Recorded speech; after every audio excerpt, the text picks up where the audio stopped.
చివరకు దాదాపుగా 11 సంవత్సరాలైంది కేసు గురించి. చాలా రకాలైనటువంటి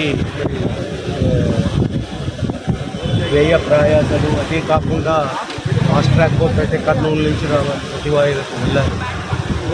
అన్నీ కూడా మరి ఈరోజు ఒక మంచి తీర్పు వచ్చింది. న్యాయస్థానాలు ఉండబట్టే జరిగిపోతూ ఉంది, కానీ అది లేకపోతే మాత్రం చాలా ఇబ్బంది.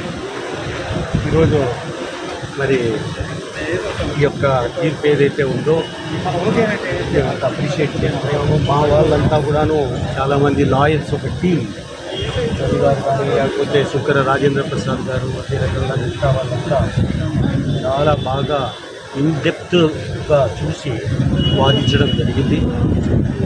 మంచి జరిగింది ఇది.